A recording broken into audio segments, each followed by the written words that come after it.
Coming up on today's Locked On Bucks, we get set for the NBA draft. It is later tonight, day one, I should say, of the NBA draft, and some more rumblings that we're hearing about the Bucks and some other teams as it pertains to both players and draft picks. We will get into that conversation coming up after the break here on Locked On Bucks.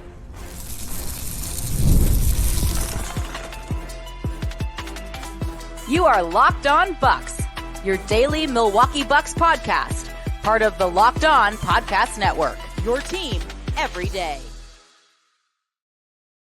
Welcome into Locked On Bucks. I'm Justin Garcia, joined by Camille Davis, and we thank you for making Locked On Bucks your first listen every day.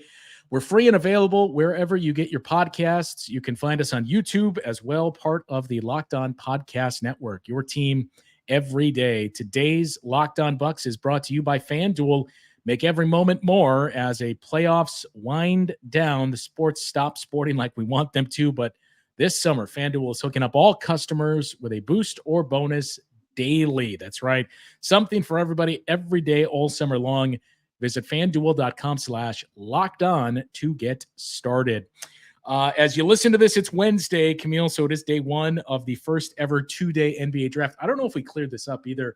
And people were probably listening to previous shows when we both kind of threw out there, man, why is the draft so early on Thursday? And I suppose it showed, probably should have known that. It's because of the debate that is taking place that they put it so early on Thursday to avoid the presidential debate. So I would assume next year you don't have to deal with that. And we'll see two primetime days of the NBA draft. But we've done all the talking. We've speculated who could the Bucks be looking at. If you missed any of it, we did 3 episodes looking at bigs, guards, and wing players, and players that we thought would be slotted somewhere around the Bucks. We've also done a mock draft with all hosts of the Locked On channels here. We didn't get the players we envisioned, or the player we envisioned for the Bucks as the bigs. There was a run of them early in the draft. Way earlier than I expected. In our mock draft, the ultimate mock draft that does come out, both me and Justin were interested in Khalil Ware as well as Deron Holmes. Both of them were gone in the lottery of the mock draft. So we were just kind of like, dang, okay, how do we pivot from here? But that's the vibes I'm getting from this draft, which is why I'm so excited to see how it all unfolds, which is this draft is really an eye of the beholder draft where there is no real consensus. It's about what teams, how they feel about players, who they think has the best development courses, and just what they think fits with their team. So it could be really chaotic. You add that factor in with the whole idea of the fact that teams are now starting to really adjust to the second apron being a thing.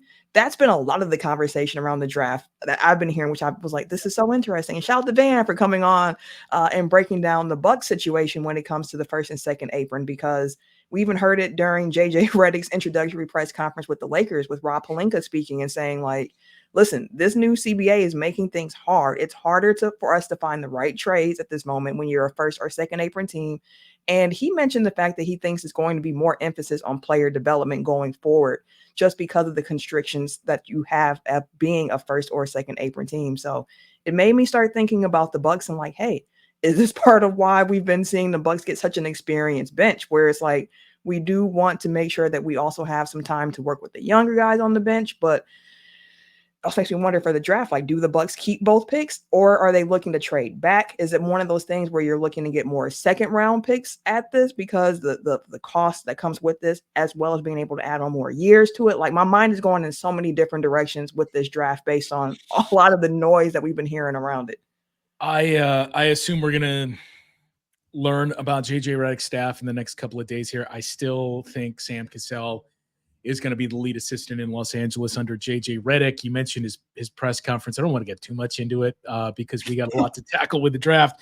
There's a lot of very humorous takeaways from the JJ Redick presser. You mentioned the analytics and touting, I'm going to use math, but no real in-depth conversation as to what parts of the math he was going to use. I especially loved somebody asking him basically the gist of it being, your experience and coming into this, what are you going to lean on? And JJ Redick saying, I've never done this before, so I don't know what my weaknesses are yet. That's something I'm going to kind of learn along the way. I know what my strengths are, though. So apparently the experience, lack of it, it still gives you what your strengths are, but not your weaknesses. It's going to be interesting the next couple of days and weeks in Los Angeles. And I suppose that's a launching point. So a couple of areas that we wanted to tackle here as we get set for the draft. Players that I mentioned and some of the latest rumblings that we've heard. And then what you touched on too, what teams are going to do with their picks. Bobby Marks talked about this at length the other day on Zach Lowe's podcast. I want to get to some of his comments, but we'll start with the players sticking in Los Angeles. So we talked about this with Van. We talked about this throughout the start of the offseason here, and that is, what are the Bucks going to do in terms of trades? And if they do move a player, it seems like it's very likely to be one of those three names that we've circled back to: Bobby Portis, Pat Connaughton, and Brook Lopez. I think maybe we could throw Marjan Beauchamp in there as well, but those three primarily. We saw a report earlier today, Tuesday, that there are a handful of teams that are reportedly interested in Brook Lopez. Now, take this with a grain of salt, and the report is out there from Gary Wolfel, everybody's favorite reporter here in Milwaukee, but the teams that were listed in his report to be showing interest in Brook Lopez: the Memphis Grizzlies. I think we talked about that. Makes sense. The Oklahoma City Thunder also makes a little bit of sense when you think about that's a team that's ready to win now, and they certainly could use some help at its size, and especially with Brook, you're bringing him in theoretically as like the final piece, and that would be the perfect fit with Oklahoma City. The New Orleans Pelicans, another team that we had talked about before and potentially showing an interest in him. The Houston Rockets, who had a very strong interest in Brook Lopez last summer, and apparently even told him, look, if you sign that deal with the Bucks, they're going to trade you in year two. Real dirty market from the Rockets. And the other teams, which were the eyebrow-raising teams, the Los Angeles Lakers, in one sense, you get that fit, and the Dallas Mavericks. So let's start with the Lakers. Let's start with the two teams that I raised an eyebrow on upon reading. I get it, and certainly Brook Lopez spent that 1 year in Los Angeles. It was one of those, man, I suppose we should have kept him for what the Bucks signed him for conversations Laker fans had. You look to what Minnesota did with the size in their front court. You'd be doing the same thing if you get Brook Lopez when you think about Karl Anthony Towns and Rudy Gobert playing alongside each other, McDaniels as well. You would have Anthony Davis at your 4, Brook Lopez at the 5, and LeBron James. That's your front court. Pretty big. The big challenge with the Lakers is certainly everything we've discussed with the Bucks. When you talk about cap situations and the spot that the Lakers are currently in, their salary is $178 million. So just under the first apron level, but that's just with 12 players under contract. They don't have a whole lot of movable deals. I don't envision Austin Reeves coming to the Bucks in a trade for Brook Lopez. You got Gabe Vincent. The Bucks would certainly be looking for more than Gabe Vincent. Jared Vanderbilt, certainly an intriguing player. And if you brought in Brook Lopez, and we talked about that front court, it kind of reduces the fit for Jared Vanderbilt. I don't know that he answers all the questions for the Bucks. So it's one that on paper it makes sense. I just don't know the avenue for making this work for both sides. It feels like this would clearly be a 3-team trade. And as Brian Windhorst always says, if you got to make a 3-team trade, you don't have a trade. Yeah, it's one of those things where it seems like ideally this would fit with us. We've talked about everything that Brook Lopez brings to the table as a stretch 5, in addition to his rim protection. And that's going to be attractive to a lot of contending teams. But it's like Rob Pelinka was mentioning in his presser with JJ, where it's like, it's harder to make these trades right now because we are operating as if we're probably going to be a first apron team. And when you're trying to engage in trades with other teams that are first or second apron, it is just really hard to make those trades because you can't aggregate salaries. You have to make sure the dollar amount matches. Like there's just so many different constrictions on it where it's like, how do you make this happen? So I could see them having interest for sure. but a pathway to really making it work, the numbers just don't seem to add up here. And it's not as if the Lakers have many assets to attach to that as well, which is so interesting to think about, of needing assets to attach to get Brook Lopez, who were like, he's kind of, we want to trade an older guy for a younger guy and all that goes into that. But I just don't think the Lakers have it. Now, like you mentioned, the Grizzlies makes a lot of sense. A lot of the trade buzz and draft buzz we've heard around them is them trying to acquire a center, whether that's in the draft or via trade. So Brook Lopez would be a really good fit there, as you mentioned. We've mentioned the Pelicans time and time again. And just because we know they had interest in trading Brandon Ingram, doesn't seem like a fit in Milwaukee. I don't see that working out here. But again, the type of center that he is, he fits next to Zion. It helps to have that 5-out offense that will give him more space to operate. So the teams listed make a lot of sense. Mavericks, I don't understand that one too much, though. Of all of them, that's the one I was like, wait, really? The Mavericks? But I mean, we're going to hear it. I'll be really interested in seeing if night one of the trade of the NBA draft, if we do see the Bucks make a trade, whether that is with Brook Lopez or Bobby Portis or Pat Connaughton, just really seems as if the Bucks have been really active on these phones and trying to make something happen. Grizzlies are a very interesting team. I do want to get into them, and I think the name that everybody would gravitate towards, and really did for the last 12 months, with the Memphis Grizzlies, because that's a name we've started to see circulating elsewhere as well. So we'll get into that conversation and just the overall view and sense of what teams, especially those in the spot that the Bucks are in, are going to do here with this first round of the draft, with their first round picks. We'll get into that conversation coming up after the break here on Locked On Bucks. Passion, drive, and patience. That is the formula for winning championships, and also what keeps your ride or die alive. eBay Motors has everything you need to maintain your vehicle and level it up to peak performance. Superchargers, roof racks, exhaust kits, LED headlights, and more. Whether you're into speed, power, or style, eBay Motors has you covered. With over 122 million parts for your number one ride or die, you will always find exactly what you're looking for. And with eBay's Guaranteed Fit, your part is guaranteed to fit your ride every time or your money back. Because with eBay Motors, you're burning rubber, not cash. With all the parts you need at the prices you want, it's easy to make your car the MVP and bring home huge wins. Keep your ride or die alive at ebaymotors.com. Eligible items only. Exclusions apply. eBay Guaranteed Fit only available to U.S. customers. Memphis Grizzlies are an interesting team, and I mentioned there's one name that I think everybody is going to gravitate towards.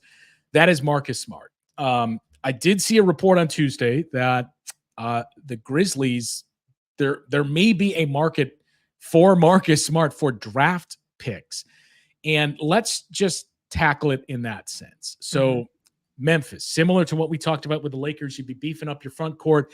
I know you have Jaren Jackson Jr., but he is best served really in the world that the Bucks use Giannis in, next to Brook Lopez, where he's the ultimate help defender and can do a lot of those things on the perimeter and a weak side, a guy that can come over and get those blocked shots. You add Brook Lopez there, that helps him out immensely. We all wondered what is, the situation with Marcus Smart. When they made that trade a year ago, you wondered, okay, is this kind of a holding pattern and they're eventually going to move him? Then when the season slipped away, I think we all thought, okay, he's definitely getting traded. Then he gets injured. So with Ja Morant coming back, and not only coming back, with a big spotlight on him, and I think very, very high expectations of, hey, we need you to be the guy we envisioned you to be. Can you do that with Marcus Smart in the same backcourt? So let's say the Grizzlies are looking to make this deal. Similar spot when you look at some of the players they have under contract and what it would take to get it done. They're not trading you Brandon Clark for Brook Lopez. At least I would think not. And I don't know, it helps you, but I don't know that that's primarily the fit that you're looking for if you're the Bucks. To me, on paper, this one would make the most sense. And I know we had the conversation about trading size for perimeter guys. And what do you do in the front court then if it's, hey, Giannis, it's you and Bobby Portis for now. But this is the one I keep coming back to because to me, it makes the most sense. Marcus Smart would fit the timeline that the Bucks have with the current players under contract. He signed through the 25-26 season. and it's just $20 million. It goes up to 21 in that final year. That's going to feel like nothing if the cap keeps going up 10% year after year. And certainly, as we talked about, finding that right backcourt mate with Damian Lillard, you had Marcus Smart, who regardless of how justified you think it was, is an NBA Defensive Player of the Year. That's exactly what you're looking for, a combo guard and a guy that can take on those defensive assignments and switch 1 through 3, depending on the matchup, 4 sometimes as well, to kind of shield some of that burden from Damian Lillard.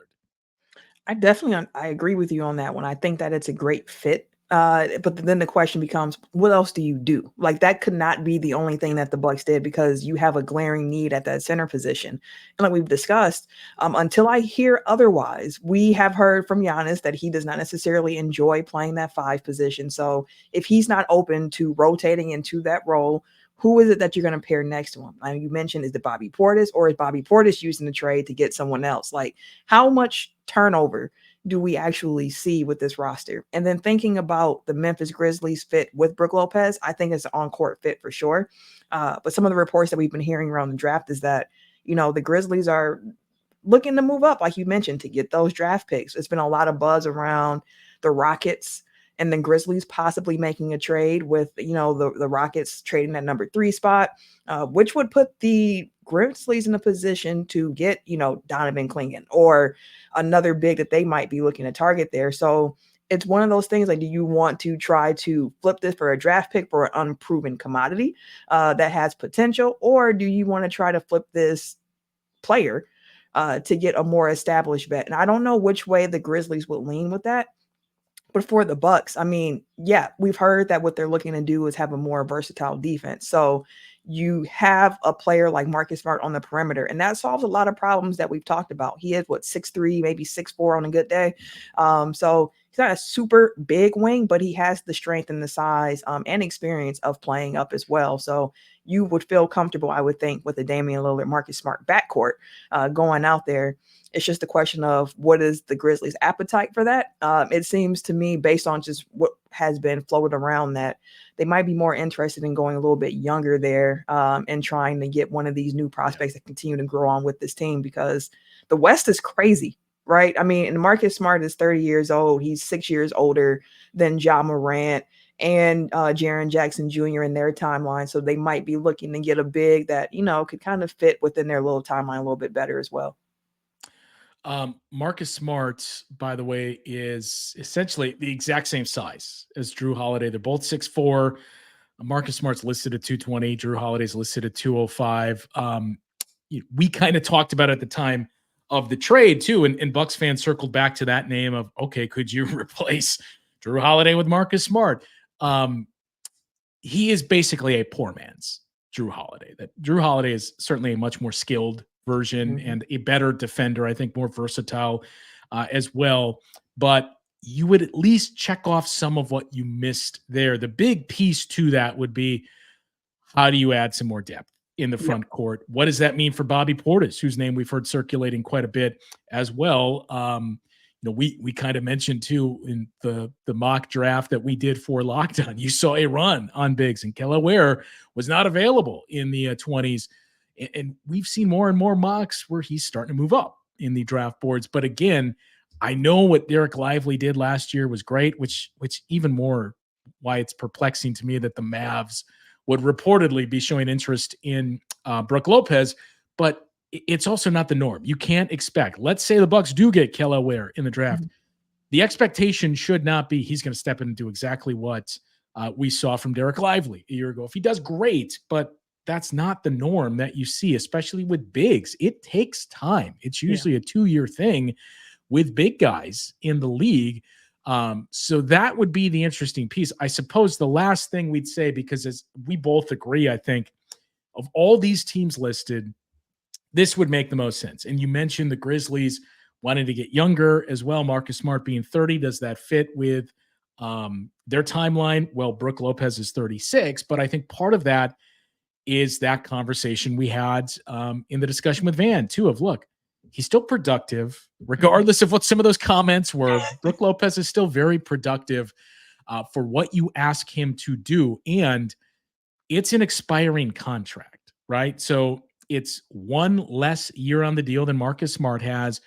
The Grizzlies could look at this and say, either this is exactly what we needed. He has that familiarity with Taylor Jenkins, and Taylor would know how to utilize him. Maybe it doesn't work.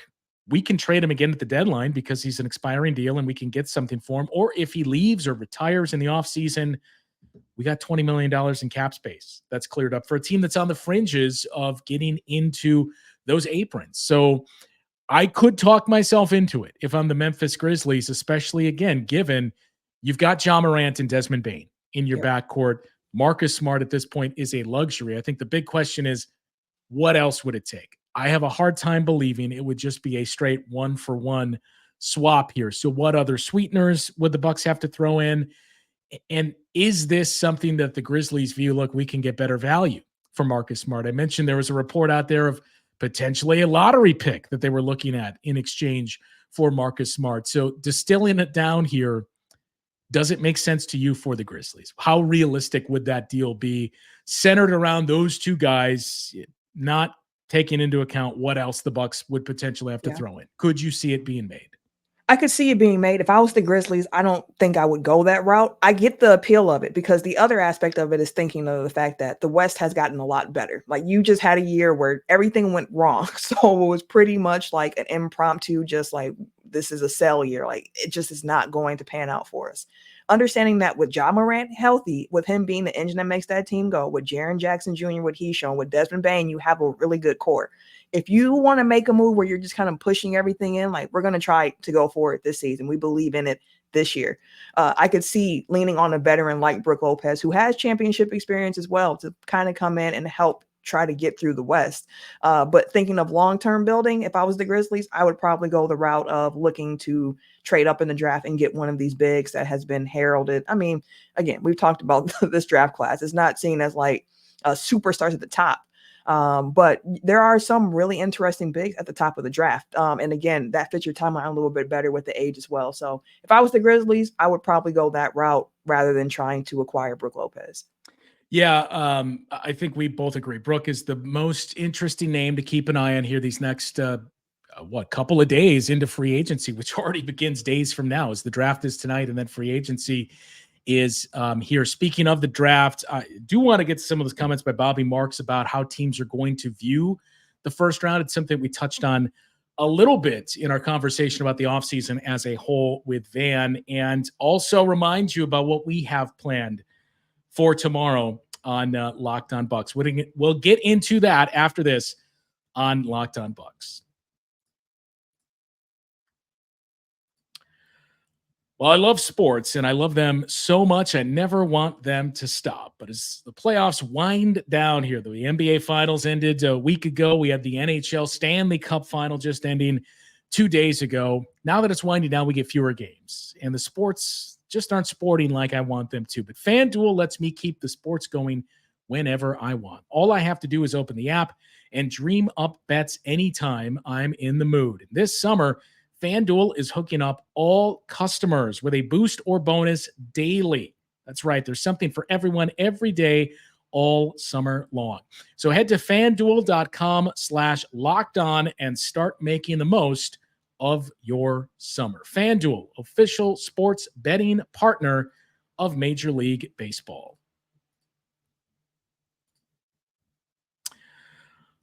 All right, as we transition now into what's in store for us tomorrow, Bobby Marks on the most recent Low Post podcast was talking about how teams, especially in the second apron, are going to be handling the first round. And we got into this conversation with Van on that two-part show that we did looking at the offseason, really centering in on the cost of first-round draft picks in terms of salary and their salary slot. Is that something where you're going to see teams give up on that and essentially kick the can down the road? Now, if you're a team like the Bucks or a team like the Suns, certainly the Clippers, the Warriors, you can't send out cash in a deal. You can't buy second-round picks like we used to see quite a bit the last handful of years. But will we see teams trade that first round pick because of that salary slot that it's going to be, and say, well,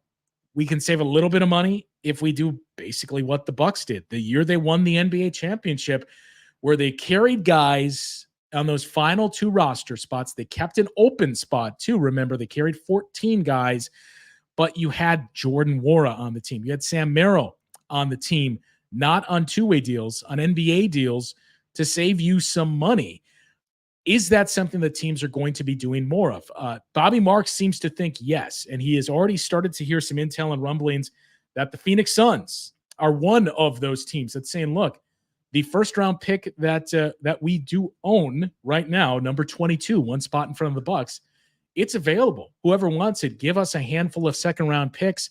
We can use that down the road in trades, assuming we can navigate our way out of this second apron, or we'll just make a second-round pick, save a little bit of money, and add that player as our 12th, 13th, 14th guy on the roster. So according to Bobby Marks, we are starting to see or hear more and more of teams doing that. You're starting to hear not only the Suns, the Pelicans were another team that was reportedly discussing that. The Lakers as well. That first-round pick overall seems to be up for grabs and open for business for the Lakers.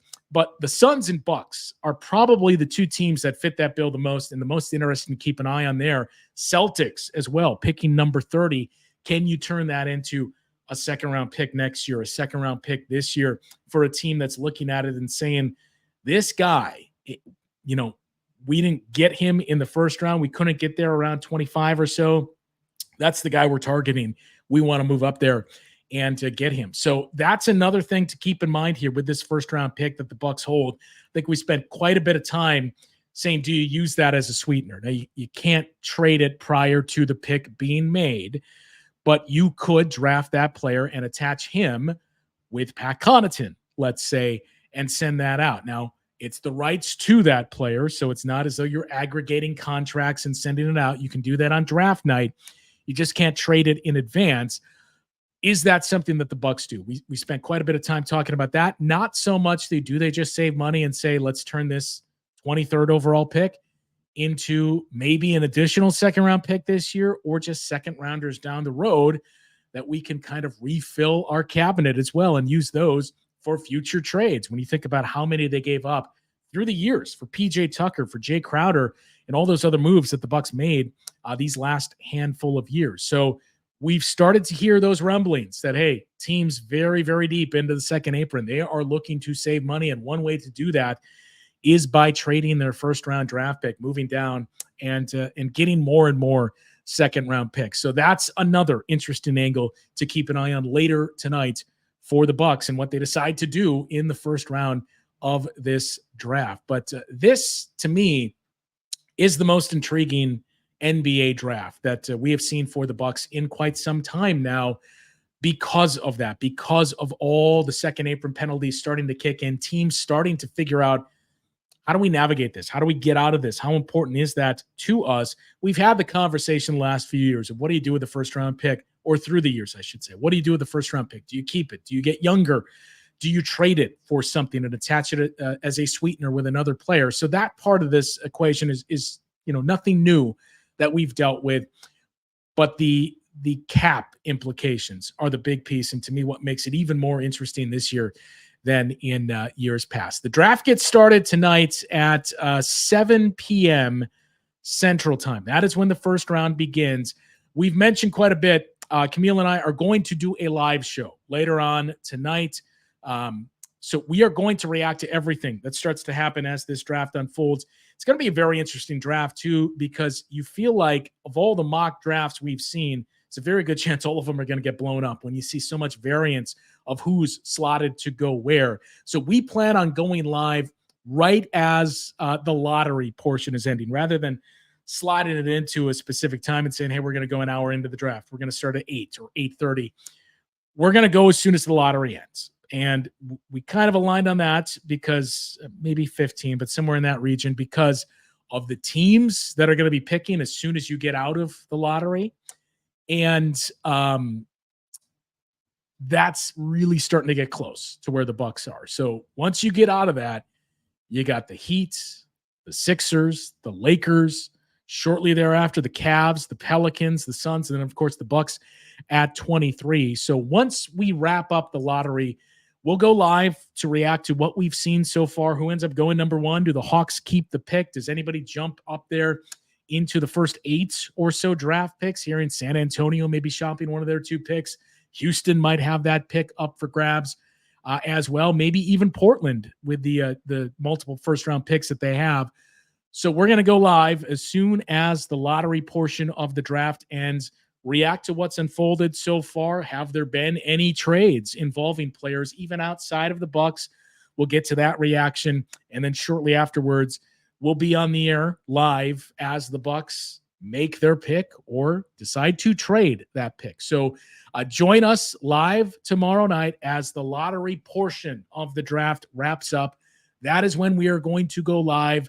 It may be a very long show too, as these drafts tend to go on for quite a bit of time, especially if the Bucks are making some moves. There's going to be a lot to react to.